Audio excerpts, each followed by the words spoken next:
예수님께서 오늘 본문에 이르러서 주신 말씀은 교회를 향해 주실 말씀입니다.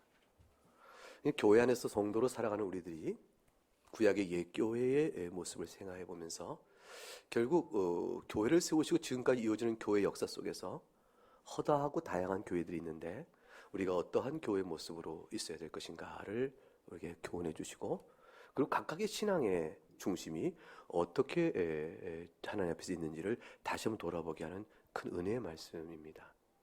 이 말씀이 하나님을 마음에 두기 싫어하는 자에게는 이보다 무서운 말씀이 없고요, 하나님을 사랑하는 자에게는 이보다 위로가 되는 말씀이 없는 그러한 말씀입니다. 주님께서 예루살렘아 예루살렘아 두 번 거듭하여 부르셨어요. 자기 백성을 예루살렘으로 부르신 것이죠. 예루살렘은 하나님께서 일찍이 아브라함의 후손들을 택하여 그들과 언약을 맺으실 때 그 약속된 가나안 땅에서 하나님이 그들과 함께 있고 그들은 또한 하나님의 백성 되어지는 이 은혜를 베푸시는 약속을 맺으셨어요. 그걸 언약, 모세를 통한 언약이요, 아브라함의 언약이요, 그 전체적으로 성격상 은혜의 언약을 맺으셨습니다. 그 은혜 언약을 맺은 예루살렘은 이스라엘 전체의 영적 중심지요. 그 예루살렘 속에는 바로 하나님께서 그들과 함께 계심을 나타내는 임재의 상징인 성전이 있는 곳이었습니다. 예루살렘아 예루살렘아 부르실 때는 하나님께서 언약을 상기시키고 이스라엘 백성을 불러내시는 것이에요. 그리고 그들에게 있어서 하나님께서 그들을 어떻게 아끼시고 그들이 하나님의 백성으로 살기를 원하셨는지를 뜻을 담고 부르시는 것입니다. 그런데 그 부르심의 반복된 부르심은 애통과 눈물과 슬픔과 탄식으로 얼룩진 마음을 표현하는 것이었습니다.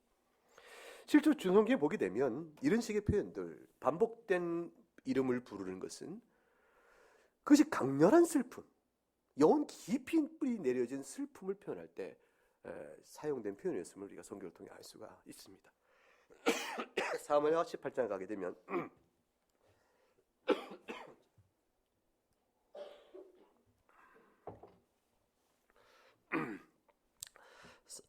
죄송합니다. 왜 목이 이렇게 자꾸 가는지 모르겠네요. 사무엘 18장 33절 이하에 우리가 알고 있는 다 유명한 사건이 있습니다. 그 다윗을 향해 대적한 압살롬의 반역입니다. 거의 다윗이 죽을 뻔하죠. 완전히 내쫓깁니다.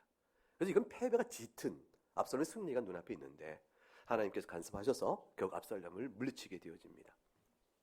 압살롬을 죽이고 모든 반역을 제압하고 그것은 소식을 다윗이 들었을 때 압살롬이 살았느냐 어찌 됐느냐 물었을 때 압살롬이 죽었나이다 말을 듣자 성경 사무엘하 18장 33절에 이렇게 표현됩니다. 다윗이 너무 마음을 아파했다.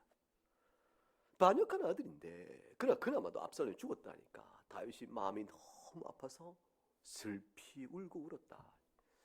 그 울음소리가 이렇게 표현됩니다. 내 아들 압살롬아 내 아들아, 내 아들 압살롬아, 차라리 내가 너를 대신 죽었더라면 얼마나 좋았을까. 압살롬 내 아들아 내 아들아. 이 다윗이 반역자인 압살롬을 생각지 않고 아들 압살롬을 보면서 그렇게 슬피 웁니다. 그 너무 슬피 우니까 압살롬을 쳐 죽이고 반역물을 제압한 그 군사들이 또는 흩어져 도망갔던 백성들이 다시 다윗 밑으로 들어오는데 들어온 자들이 너무 부끄러워할 지경이었어요. 그러니까 요압이 참다 못해서 다윗 앞에 나가서 이야기를 하죠. 왕이시 언제까지 압살롬을 위하여 그렇게 슬피 우실 겁니까? 우리 모두가 다 죽어버리고 압살롬 하나만 살았으면 당신이 오히려 기뻐하셨겠나이다. 우리가 당신을 위하여 죽었고 당신의 가족을 위하여 죽었고 당신의 처첩을 위하여 우리가 희생하였는데 이 모든 것들이 다 헛된 것이 되겠나이다. 만일 당신이 왕께서 울음을 그치지 아니하시면 그리고 우리를 위로하지 아니하면 당신 옆에는 단 한 명도 남지 않을 것입니다. 그 말 듣고 나서야 다윗이 결국 울음을 그치게 됩니다. 그 반역자인 압살롬이 향한 다윗의 크고 깊은 강렬한 슬픔을 성경은 내 아들 압살롬아 압살롬아 내 아들아 내 아들란 말로 표현하는데 그 표현이 오늘 예루살렘아 예루살렘 하는 주님의 이 애탄의 표현 속에 그대로 담겨져 있다 볼 수가 있습니다. 실제로 예레미야서에 가도 하나님께서 땅이여 땅이여 땅이여 이렇게 외치도록 예레미야 선지자가 말합니다. 여호와의 말을 들을지라. 이 땅이여 땅이여 단순한 땅이 아니고 약속의 땅이에요. 가나안 땅 약속의 땅이요 하나님 너희의 언약의 하나님인데 여호와의 말씀을 들을지라. 어째 너희가 여호와께서 세우시는 왕이 하나의 율례를 벗어나 죄 가운데 있겠느냐. 이 탄식하는 소리를 외칠 때 한 번 불러서는 양이 안 차시는 것이죠. 도대체 이스라엘이 어떠했길래 주님께서 이 마지막 예루살렘아 예루살렘아 이렇게 한탄과 강렬한 비탄의 부름을 부르는 것일까? 마태복음 23장에서 이 37절에 그 말씀의 한 대목이 나옵니다. 예루살렘 예루살렘아 그 뒤에 한 문장이 무엇이죠? 선지자를 죽이고 네게 파송된 자를 돌로 치는 자요. 그들의 죄악 때문에 애통히 여기며 그렇게 부르신 겁니다.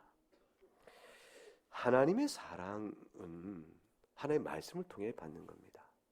하나님의 말씀을 통해 하나님께서 우리에게 행하신 그 선한 일들이 어떤 것인지를, 그 크신 일들이 어떤 것인지를 알게 되어집니다. 그래서 그 일을 이루고 하시는 하나님의 성실함과 그 열심을 보고 우리가 주의 신실한 구원의 약속을 믿고 나갈 수가 있게 되어집니다. 죄인이나 우리를 살리실 것이라 약속하실 하나님이 보라. 이 일을 위해 하나님 얼마나 많은 큰 일들을 하셨는가. 그러므로 하나님 그 약속을 지키실 것이므로 우리가 주 앞에 나가자 그럼 산다. 이걸 믿고 나오도록 불러내시는 것이에요. 그런데 그 말을 전한 선지자를 돌로 쳐 죽였으니 하나님의 사랑을 무엇으로 받아요? 하나님의 사랑을 죄 짓는 일을 마음대로 할 수 있게끔 환경과 형편을 열어주는 것으로 확인할 것이냐 그 말이에요. 그거 아니거든요. 우리의 욕망과 내 소망을 만족해 하시는 하나님으로 하나님을 아는 것이 아니에요.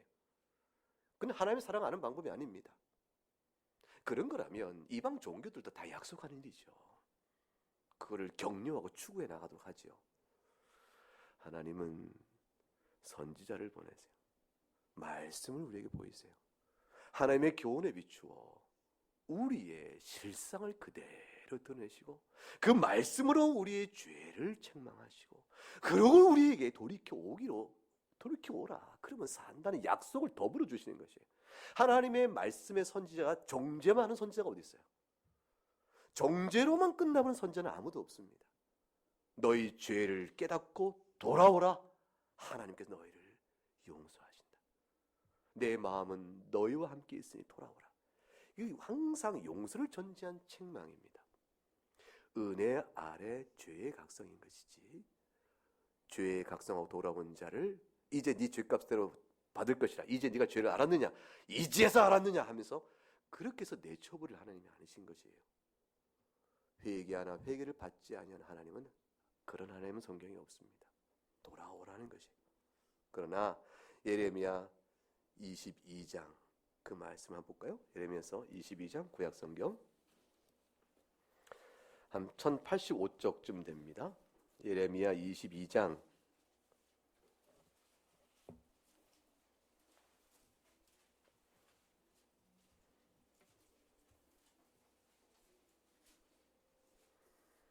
21절 네가 평안할 때에 내가 네게 말하였으나 네 말이 나는 듣지 아니하리라 하였나니 네가 어려서부터 내 목소리를 청종하지 아니함이 네 습관이라 그랬습니다. 결국 하나님께서는 이스라엘 백성을 완전히 이제 네 성격이 됐구나, 네 성정이 됐구나, 습관이 됐다는 말로 부지런히 선지자를 계속해 내보내셨으나 아예 듣지 않기로 작정하여 나는 네 말이 나는 듣지 않겠다 작정하여 하나님의 목소리를 청종하지 아니하는 습관이 배어버린 자들이 되었다. 이 이스라엘 전 역사 속에 하나님의 한 성격을, 영적 성격을 규정한 것입니다. 이것이 이제 선지자를 돌로 치고 죽였다는 말의 내용인 것이죠. 우리가 언제 선지자를 돌로 쳤냐? 선지자를 우리가 보내셨습니까? 하나님. 우리가 지금 우리가 그렇게 말한다면 구약 때 일이지 신약 때는 선지자가 없으니 참 다행이다. 돌로 쳐 죽일 대상도 없고 우리가 죽일 대상 없으니 우리는 참 다행스럽다. 이렇게 얘기할 수 없다 그 말이죠. 아예 하나님의 교훈을 듣게 하기를 작정한 심령은 선지자를 돌로 친 것과 똑같은 것이에요. 왜냐하면 하나님께서는 우리에게 항상 말씀을 들리시거든요. 그를 가리켜서 성경에는 보편적인 부르심이라 그래요. 누구에게나 가림없이 성경 말씀이 들려줄 수 기회를 주시는 겁니다. 예배를 나온 모든 사람은 예외 없이 이 설교 말씀을 듣고 계세요. 이 자리에 있는 모든 교우들 가운데 예외 없이 성경을 같이 읽었습니다. 전부 우리 귀 중에 들렸으니 누구에게나 들려주신 말씀, 이게 선지자를 보내셔서 이스라엘 모든 백성에 들리게 하셨는데 그 중에 심령이 동하여 심령이 반응하여 나온 자들이 있어요. 이 진실로 들은 거죠. 이 청정한 것이죠. 작심하고 한 귀로 듣고 한 귀로 흘리기로 말한 겁니다. 서당계 3년이면 풍어를 없는데 신앙생활 3년에 한 귀로 듣고 한 귀로 흘렀으니 그 심령은 변하지 않은 것이라. 읍을 풍월이 뭐가 있을까? 지금 주님께서 영적 성격을 그렇게 이렇게 판정을 하셨는데 이 예수님께서 너무 가혹한 판정한 것이 아니고 이미 선지자들이 곳곳에서 그렇게 말씀해 온 것입니다. 이러한 악을 행한 이스라엘은 누가 시켜서 간 것이 아니에요. 스스로 행한 것이죠. 하나님 말씀을 내가 듣지 아니하겠다, 그 몫을 청정하지 아니하겠다, 이것은 누가 그렇게 하도록 칼을 내밀고 그렇게 위협하고 억압해 생긴 일이 아니고 스스로 속으로부터 자기 영혼 중심에부터 우러나서 그렇게 한 것이에요. 오늘 예수님께서 마태복음 23장에 그래서 37절에 이어 말씀하시기를 그러나 너희가 원하지 아니하였다, 그렇게 말씀한 겁니다. 너희가 원하지 아니하였다. 하나님께서는 그 앞에 암탉이 그 새끼를 날개 아래 모음같이 내가 내 자녀를 모으려 한 일이 몇 번이더냐. 하나님께서는 이미 저들에게 할 말을 갖고 계신 것이에요. 하나님 편에서는 내가 너희와 언약 안에서 할 건 다 했다. 하나님께서 게으르시거나 하나님께서 불성실하시거나 하나님께서 우리를 일깨우지 않으셨거나 하나님께서 우리에게 하셔야 할, 먼저 하셔야 할 모든 일들을 안 하셨기 때문에 우리가 이렇게 죄 중에 있는 거 아니요 라고 하나님께 변론하여 이길 자가 없다는 것입니다. 하나님은 성실의 의무를 다 하셨어요. 내가 몇 번이나 암탉이 그 새끼를 모음같이 그 절박한 마음으로 그 새끼를 향한 긍휼과 사랑의 마음으로 그 위급한 때에 내가 너희를 얼마나 몇 번이나 모으려 했느냐. 그렇게 주의 말씀을 너희 귀에 들려준 일이 나는 쉼없이 너희 평생에 다했거늘. 어려서부터 이제 교회 나와서 평생 사는 동안 있다고 해보십시다. 평생에 주의 말씀이 귀에 쟁쟁거리도록 내가 너희에게 들려주었거늘. 너희가 청종하지 않기로 작심을 하여 그렇게 그 말씀을 듣지 아니했으니 이것이 내 탓이냐, 이렇게 물으시는 겁니다. 암탉이 새끼를 모으는 이 절박한 심령에 의한 이 보호는 그렇게 하지 아니하면 죽기 때문입니다. 성경에 보게 되면 이스라엘 백성은 광야에 홀로 버려진 자와 같고 사나운 짐승들이 득질거리는 광야 가운데 사는 것 같다, 이렇게 얘기하셨습니다. 예수님께서 제자들 보내실 때도 내가 너희를 늑대 가운데, 이리떼 가운데 보낸 것 같다라고 말씀하셨고, 기본적으로 이 땅에 성도로 살아가는 자는 위협과 위험 가운데 삽니다. 그것은 실제 살아가는 시민 생활에서도 부당한 위협과 위험이 있을 뿐만 아니라, 왜 성도가 성도답게 살면 그 불편한 사람들이 있기 때문입니다. 그렇기 때문에 생각을 해보세요. 같이 악을 행해야 일단 목적을 이루고 그 악도 덮어질 텐데 그 중에 내부자가 생겨버리면 이거 곤란하잖아요. 이게 참 미운 겁니다. 그래서 뿔을 뽑아내야 되는 거죠. 이런 식으로 해서 성도가 시민생활 하기도 쉽지 않거니와 영적으로 우리 자신 내면이 온전치 못하기 때문에 영적으로 죄의 위협과 위험 안에 늘 노출되어 있고, 진리에 어둡기 때문에 진리가 아닌 것을 따라갈 위험과 위협에 늘 노출되어 있습니다. 그러니 교중에 있는 모인 자들이 할지라도 개중의 일부는 결국 이단도 따라가는 자가 생기는 것이고 개중인 배도한 자도 생기는 것이에요. 아니 저렇게 잘 믿고 열심히 내더니 어느새 교회를 내가 필요 없다고 안 나오는 사람이 있고 어느새 하나님이 안 계신 것 같다고 해서 그렇게 신앙을 버리는 사람도 있는 것입니다. 아니 교중에서 그렇게 열심히 사람인 줄 아는데 나중에는 보니까 교회를 해치는 일에 큰 앞장선 사람이 생길 수도 있는 것이죠. 이런 일들이 교중에 있는 것이에요. 그 하나님께서는 교회를 참 보호하시기 때문에 계속 말씀을 일깨워 주시는 것입니다. 그래서 광야에 놓여진 그런 어린 양과 같아서 교회는, 성도는 짐승으로부터 이 애들을 보호하려고 하나님께서 애를 쓰신 모습을 여러 가지 표현합니다. 신명기 32장 9절에 가게 되면 황무지에서 짐승이 부르짖는 광에서 여호와께서 만나주시고 그들 보호하시고 자기 눈동자같이 지키셨다라고 표현합니다. 하나님의 보호로만 이스라엘이 사는 것이죠. 마치 독수리가 그 보금자리를 펄럭펄럭 어지럽히면서 새끼 위에 너풀거리며 그 날개로 새끼를 쫙 받은 것과 같다, 이렇게 말씀합니다. 그리고 신학적으로 설명합니다. 여호와께서 홀로 이스라엘을 인도하시니 그와 함께 다른 신은 없다.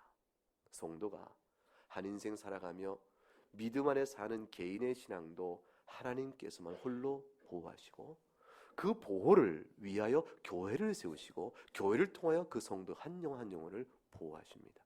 근데 그 모든 일들이 교회 필요성이 어디서 오는 것이에요?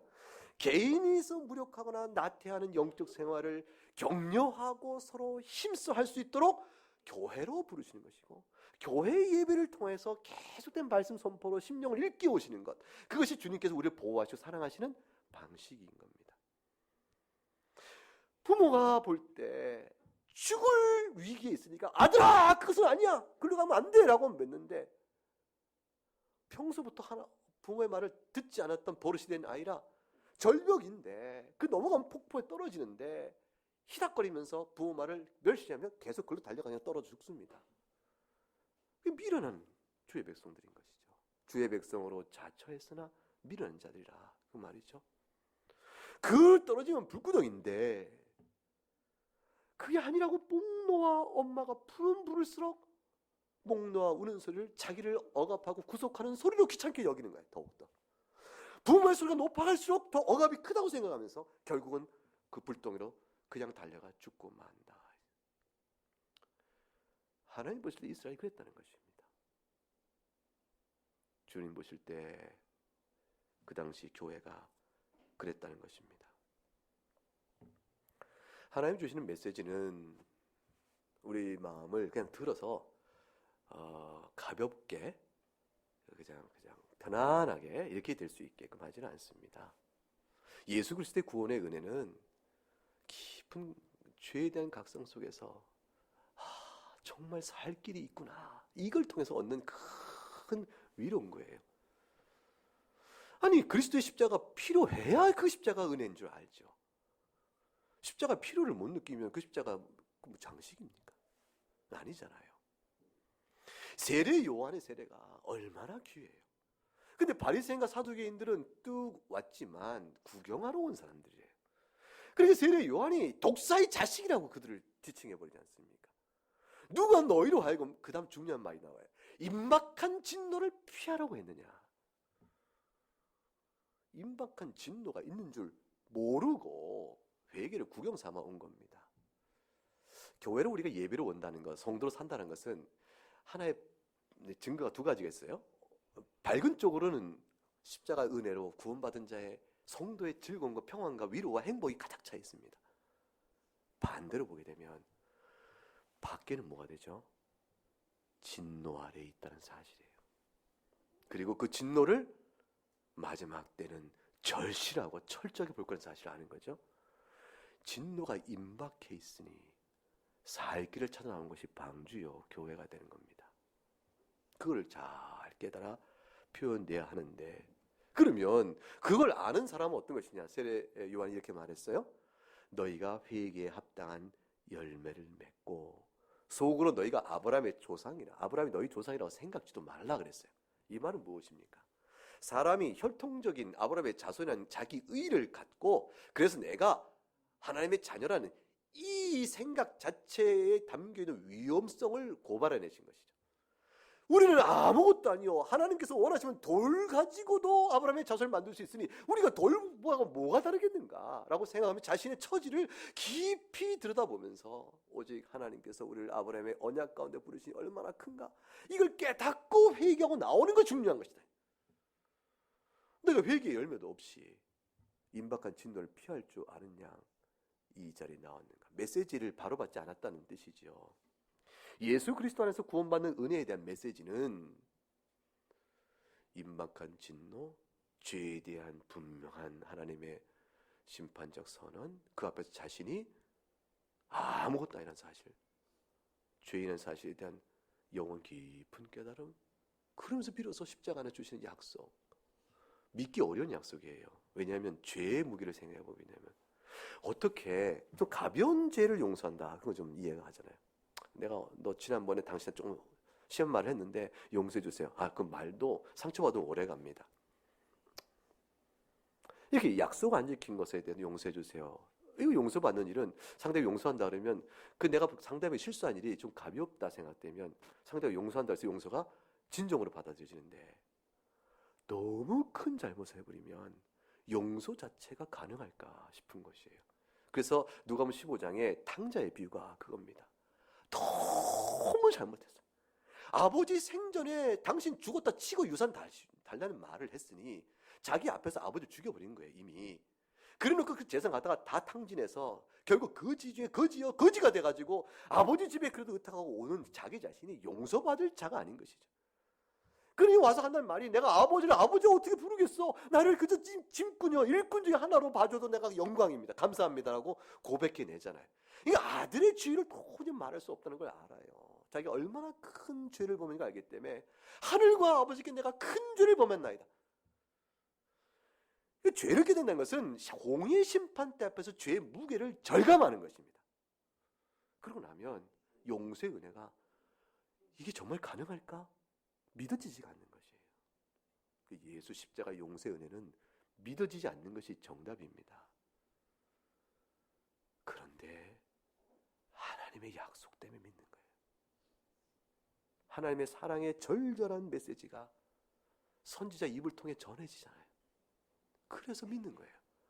정말로 용서하시구나. 하나님 얼마나 좋으신 분인가, 얼마나 신실하신 분인가, 그거를 알게 되는 거예요. 그러므로 십자가 크신 사랑, 그리스도의 그 신성한 하나님께서 사람 되어 이루신 그 놀라운 일 앞에 모든 것을 맡기고, 그리고 나서 용서받은 하나님의 자녀의 행복을, 믿기 어려운 행복을 조금씩 알아가는 겁니다. 신자로 산다고 그 하나님의 자녀의 신분과 그 즐거움을 바로 알아요? 처음에 다 아는 것 같죠? 너무 즐거워서 용서 너무 좋아서. 그런데 좀 있다 보면 믿어지지가 또 않아요. 또 의심됩니다. 만약 그런 의심의 과정도 없고 그런 흔들림도 없이 난 한번 믿었다고 믿는 것이 있으면 정말 믿음이 좋은 것 같은데, 조금 더 가만히 생각해 보면 그 사람 믿음이 너무 얕을 수가 있어요. 그저 단순하게 믿는다고 믿는 건 넘어서서 이 죄를 정말 용서하셨을까? 나 같은 죄는 정말 용서하셨을까? 그걸 아는 데까지 나가는 것이죠. 그래서 돌 가지고도 아브라함 자손을 만드실 수 있구나, 이 사실을 나는 아무것도 아닌데 그걸 알고 주 앞에 나올 수 있어야 합니다. 그리고 회개의 참된 증거가 나타나는 거죠. 회개가 자기를 구원하지 못한 거 뻔히 압니다. 뭐 회개를 얼마나 했다고요? 회개에서 뭐 얼마나 달라졌다고? 회개에서 뭐 얼마나 큰 의를 이루었다고 자기가 회개했으니 구원받겠다고 하겠습니까? 용서받은 자의 증거로 주 앞에서 그 자체가 은혜를 누리는 것이죠. 그 주 앞에 나오는 겁니다. 그런 자는 하나님께서 끊임없이 보낸 선지자를 통하여 암탉의 새끼를 모는 그 사랑을 받는 것입니다. 이것이 복음입니다. 근데 이걸 다 외면한 것이, 원하지 않는 것이, 거절해버린 겁니다. 왜 그럴까요? 자기가 옳다고 생각하니까. 내가 내 나름대로 착하게 살았다, 이 정도 살면 하나님 인정하실 수밖에 없는 것이고, 사람이 천하에 이 정도면 우리 종교적 열심과 의를 생각하자. 그 바리새파적 의요, 그 모든 것들이 다 불절된 채 있었던 겁니다. 우리는 말씀의 지식이 늘 어둡고 성령의 인도함에 진실되게 반응하지 못하며 죄를 사랑하는 모습들이 있어서 우리는 얼마나 그 신앙생활 자체가 어그러져있는지 모릅니다. 우리는 어쩔 수 없어요. 이 세상 사는 동안에는. 그래서 하나님께서 우리를 그냥 놔두지 않으시는 겁니다. 우리를 그냥 위로만 하는 말씀 주시면 어떨까요? 네가 이제 한번 회개했고 이제 내 자녀가 됐으니 아무 걱정하지 말고 살아라. 그냥 위로만 맨날 잘했다 위로만 주시면 어떨까요? 그럼 얼마나 좋겠어요. 그런데 우리는 얼그러져 있습니다.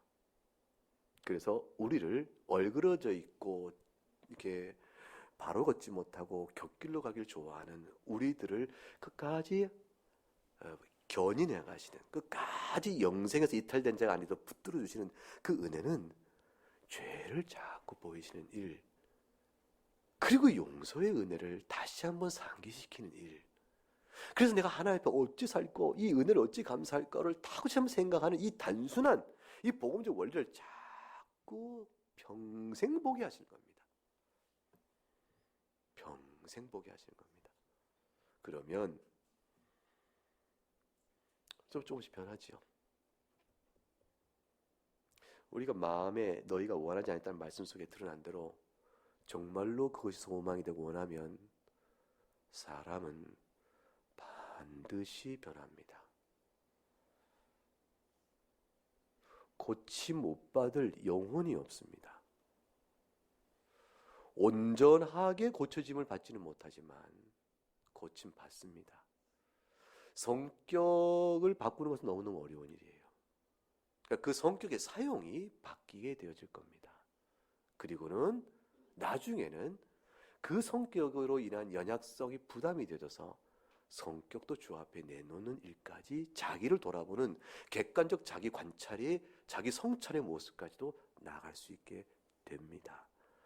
이런 성화의 진보에 대해서 관심을 끊어버리면 절대로 의롭다 하심에 대한 전적인 용서 자체를 깨닫는 일도 둔감해지기 시작해요.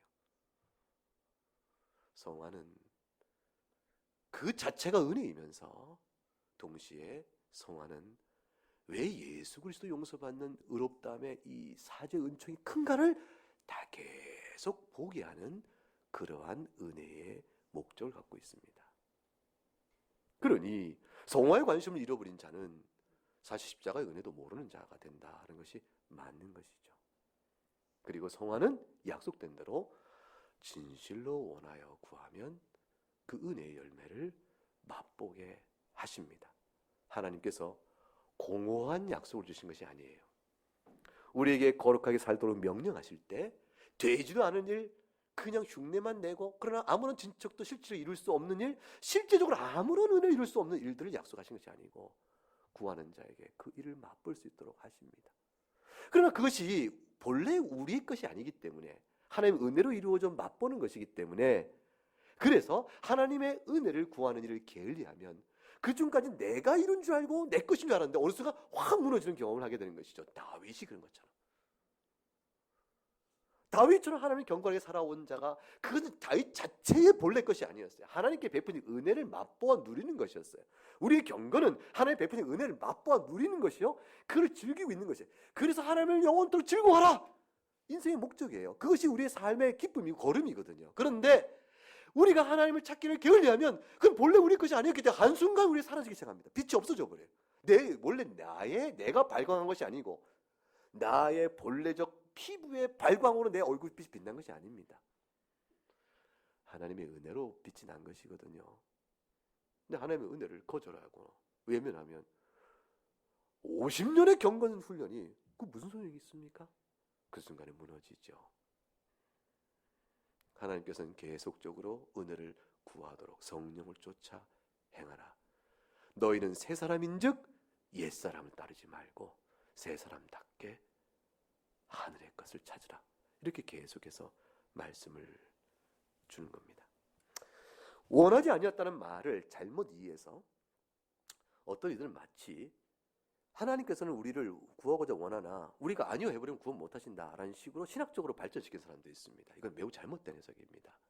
하나님께서 원하시나 나는 너를 구하길 원하는데 네가 나 구원 안 받겠어라고 너의 자유의지로 내 은혜를 거절하니 그러니 내가 어떻게 너를 구원하겠냐. 이런 뜻으로 이 문제를 해석하면 안 됩니다. 하나님은 지금 여기서 능력의 문제를 얘기하는 것이 아니에요. 하나님께서는 택한 그의 백성은 반드시 구원해주십니다. 어떻게 해요? 우리의 본성을 바꿔버리세요. 본성을 바꿔 마음에 하나님을 바라는 마음을 주세요. 그 자원하는 마음을 우리에게 일깨워 주셔서 이 성령의 중색해 한 자에게 주어지는 은혜의 마음이죠. 이 하나님을 바라는 마음을 주니까 내가 원하여 회개합니다. 위협 때문에 회개하는 것이 아니고 내가 자원하여 마음을 원합니다. 저는 어릴 때 아버지가 저를 야단치실 때 항상 묻는 일이 제일 싫은 질문 중 하나는 뭐냐면 그래서 너는 어떻게 하겠다는 것이냐 이거였어요. 잘못했어요 라는 걸 끝나면 좋을 텐데 그래 잘못해서 잘못한 걸 아느냐? 네 압니다. 그래서 어떻게 하겠다는 거냐? 그 무엇을 교훈받았냐? 이거를 꼭 물으세요. 잘못한 걸 교훈받은 거죠. 근데 그 무슨 교훈을 받아 주관식 문제를 꼭 내시는데 너무 힘든 거예요 그냥. 근데 그 아버지의 대답은 뭐냐면 제가 원하여 잘못했습니다. 이제 이 허물을 다시 원치 않고 그 허물을 미워하며 그 허물을 사랑하는 마음을 갖지 않기를 내가 원합니다. 라는 이 대답의 마음을 보기 원하셔서 그걸 물으신 것이었습니다. 그러신 거로 생각해요. 우리 아버지가 그걸 설명한 건 아니었어요. 제가 지금 생각해보니 그거 아니겠나 싶습니다. 우리 마음을 바꿔내세요. 바꿔내서 하나님 잘못했습니다. 내가 다시는 안 할게요. 내 결심이 아니라 하나님 이 잘못을 보이시니 감사합니다. 내가 다시는 이 잘못을 미워하는 마음을 갖고 주의 도우심으로 고쳐나가길 원합니다. 진실을 원하고 구하는 것이죠. 하나님께서 우리를 반드시 바꿔내십니다. 택한 백성을. 그 하나님의 능력의 문제가 아닙니다. 내가 자유의지가 있어서 하나님 날 은혜를 주고자 하는 내가 하나님 선택하는 것처럼 말씀하는 것이 아니에요. 너희가 원하지 않았다라는 말이 마치 내가 너의 선택을 받지 못했다 그 말이 아닙니다. 너희가 나를 선택하지 않았으니 내가 너희를 어떻게 구원하냐 그런 뜻이 아니라 그 말이에요. 선택은 하나님이 있는 것이 우리에게 있는 것이 아닙니다. 이 말씀은 무엇인가? 하나님께서 마치 사람인 양 부모가 자식의 멸망을 깨닫지 못하는 미련한 자식을 그렇게 말했지만 깨닫지 못하는 미련한 자식의 멸망을 보는 부모의 심령을 표현한 거예요. 어째요 망하기를 원하느냐 그 말이에요. 어째요 망하기를 원하느냐. 그래서 회개를 거부하는 죄인들에게는 너희가 핑계할 수 없음을 알지? 라고 분명히 못 박으시고 이 말씀 앞에서 심령이 순하여 회개하는 자들에게는 살 길이 있음을 보이시고 위로하시기 위한 말씀인 겁니다. 주여 우리가 주 앞에 나가길 원하나이다. 산다. 이 말을 듣고도 원하지 아니었다는 말을 듣고도 원하지 않는 마음을 그대로 갖고 있는 자에게는 핑계할 수 없음을 보이시는 것이고 원하지 않았다는 말 듣고 주여 우리가 원하나이다. 우리를 불쌍히 여겨주옵소서. 그러면 사는 길이 약속되어 있는 것이죠. 너희가 훗날에 너희의 죄에 대한 책임과 형벌을 핑계할 수 없다는 말씀입니다. 주님께서는 우리에게 베푸실 은혜를 다 베푸시는 것이죠. 오 예루살렘아 예루살렘아 나의 종들 너희에게 보내어 너희를 구원하려 하였으나 너희가 듣지 아니하고 듣기를 원하지 아니하며 아니 작정하여 청정치 아니하였으니 네 죄악의 책임을 너희가 어찌 감당하겠느냐. 그 죄악의 형벌은 실로 클진데 어찌할꼬. 언약 백성들을 향한 하나님의 탄식을 그들을 이렇게 잘 드러내신 것이죠.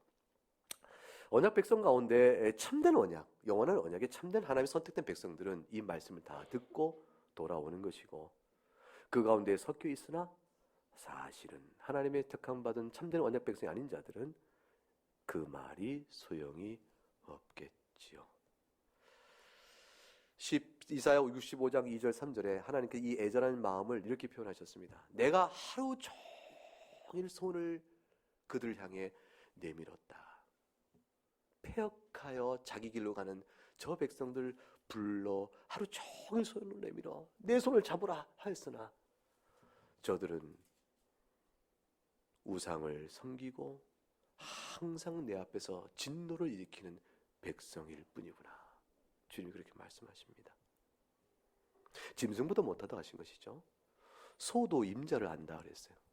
나귀도 구유를 찾아갈 줄 아는데 저들은 내게로 돌아올 줄 모른다 했습니다. 소돔과 고모라인데 그 중에서도 백성과 관원이라 했으니 이 이스라엘 향한 하나님의 이 탄식이 얼마나 큽니까? 예레미야 7장 가면 주님이 이렇게 말씀하세요. 내가 새벽부터 부지런히 말했다. 듣지 아니었다. 아무리 불러도 대답하지 아니었다. 이른 새벽부터 너희를 불렀다. 하나님의 끊임없는 사랑의 간절한 부름을 외면하였으니 오늘 마태복음 38절 23장 38절 보라 이제 너희 집이 황폐하여 버려진 바가 될 것이라. 교회가 그렇게 되어지면 교회는 그래서 교회를 할지라도 황폐해집니다. 영적으로 황량해지고 말씀서 신앙 고백서에 보게 되면 교회는 눈에 보이는 교회, 눈에는 보이는 교회는 각 지역 초소에 이렇게 지교회, 개교회로 이렇게 존재하게 되어지죠. 눈에 보이는 교회는 어느 교회는 하나의 말씀의 바른 선포와 성례의 합법적 시행과 권징을 통해서 그 교회가 참 건전하고 성숙한 교회로 설 수 있지만 그러나 그 교회가 타락하여 사탄들의 마귀들의 모임이라 일컬을 만큼 교회가 어두운 교회들도 있다라고 고백을 합니다. 오늘 주님 주신 것도 예루살렘아 예루살렘 외친 것은 교회를 향한 외침이시죠. 교회가 주의 말씀의 선포와 그 합당한 가르침 앞에 즐겨 듣고 그 심령을 돌아보는 은혜의 이 길을 접어버리면 그럼 뭐가 남겠어요, 교회? 아무것도 안 남죠. 빛은 흐려지고 어둠은 짙어갈 따름이니 나중에는 도무지 저게 빛이 있는가 싶을 만큼 침침한 겁니다. 모양은 교회인데 들어가 보니 촛불 하나 찾기 어려운 것처럼 그렇게 되는 집단도 있다. 그렇게 됩니다. 간판은 교회인데 문 열고 들어갔는데 길을 찾을 수가 없는 것이에요. 저기 문틈 아니면 지붕 틈새로 조금 빛이 있을까 말까, 저기 꺼져가는 불빛 하나 있을까 말까 한 것만 어렴풋이 있는 것이죠. 그 교회인 것 같아요. 그런 거 보게 되면. 그런데 빛의 광채가 없는 겁니다. 그러니 길을 못 찾게 되어지죠. 오늘 그와 같은 웨스턴 신앙고백에서의 고백은 우리와 가면 교회가 어찌 될 것인가를 이 말씀을 통해 권면하시는 것이고 개개인의 신앙도 마찬가지입니다. 개개인의 신앙도 말씀을 떠나버리면 뭐 우리가 무슨 뭐가 있다고 우리가 신앙의 중심을 지켜야 할 수 있겠습니까? 요한계시록 2장을 한번 가보게 되면 2장 3장에 7교회가 쭉 나옵니다. 이게 뭐냐면 역사 속에 세워진 교회들의 모습이 어떨 것인가를 우리에게 보여주는 말씀입니다. 에베소 교회는 칭찬을 많이 받습니다. 2절에 보면 그들이 하는 행위, 수고, 인내 굉장히 훌륭해서 주님이 칭찬합니다. 사도가 아닌 자들이 사도라 거짓으로 말하면 시험하여 그의 거짓된 걸 드러낼 만큼 그들은 훌륭했습니다. 그들은 잘 참고 주님의 이름을 위하여 3절에 견디고 게으르지 아니했어요. 이번에 얼마나 훌륭한 교회입니까? 그런데 이 교회도 회개하라 주님 말씀합니다. 모든 교회는 다 이런 겁니다. 에베소 교회 이 정도 훌륭한 교회가 얼마나 그 찾기 어려워요. 지상 안에서. 여러분 그 8절에 서머나 교회 나옵니다. 여러분 나그네 교회가 서머나 교회입니까? 에베소 교회입니까? 그 우리가 서머나 교회라고 할 수 있어요? 9절에 환난과 궁핍을 알거니와 실상은 부유한 자니라. 우리가 환난과 궁핍을 잘 알고 있는데 실상은 부유한 자. 이거 참 하나님이 얼마나 감사합니까? 10절에 고난을 두려워하지 말고 11절 환난을 받으리나 네가 죽도록 충성하라. 생명관을 내게 주랴. 책망하신 내용이 없습니다. 하나님께 힘을 주시는 서머나 교회죠. 이런 교회가 되면 좋겠죠. 지상에 이런 교회는 많지 않습니다. 12절 버가모 교회가 봅니다. 버가모 교회도 많이 훌륭합니다. 13절을 한번 읽어볼까요? 네가 어디에 사는지를 내가 아노니 거기는 사탄의 권세가 있는 데라. 네가 내 이름을 굳게 잡아서 내 충성된 증인 안디바가 너희 가운데 곧 사탄이 사는 곳에서 죽임을 당할 때에도 나를 믿는 믿음을 저버리지 아니하였도다. 사탄이 꽈리를 튀고 있는 그 악의 도시 안에 교회가 존재해요. 이 교회가 그러니까 주위 환경이 얼마나 핍박이 많겠어요. 그런데 버가목에 그걸 견딥니다. 그리고 얼마나 교회가 훌륭합니까? 그런데 그렇지만 역시 연약합니다. 14절 발람의 교훈을 지킨 자들이 그 가운데 있는 겁니다. 우상 제물 먹는 자들이 있는 겁니다. 교회는 늘 이런 점을 생각해야 합니다. 18절 두아디아 교회 19절 네가 행하는 일, 사업, 너의 사랑, 믿음, 섬김, 인내 잘한 얼마나 좋은 교회예요. 그런데 이 교회가 20절에 이세벨을 용납하는 과와 허물이 있습니다. 교회는 이런 겁니다. 3장의 4대 교회 너는 일깨어 남는 바 죽게 된 것을 굳건히 하라. 네가 살았다 하나 3장 1절 사실은 죽은 자라. 위험한 교회죠. 그런데도 4절에 보니까 흰 옷을 입고 더럽혀진 자들이 그 안에 있어요. 교회는 남은 자가 있는 겁니다. 7절 빌라델피아 교회 칭찬받아요. 넘어가서 마지막 14절의 라오디아 교회는 차지도 않고 뜨겁지도 않은 교회.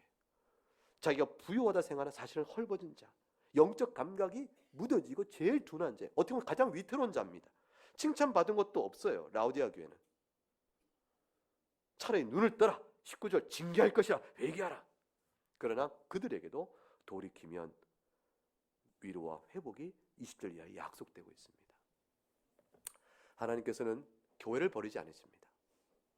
보는 교회가 타락해도 그 가운데 교회의 흔적이 있는 한 적은 수가 될지 많은 수가 될지 모르지만 교회가 든든하면 서머나나 빌라델피아 같으면 아마도 다 교회 회원이 구원에 든든히 서겠죠.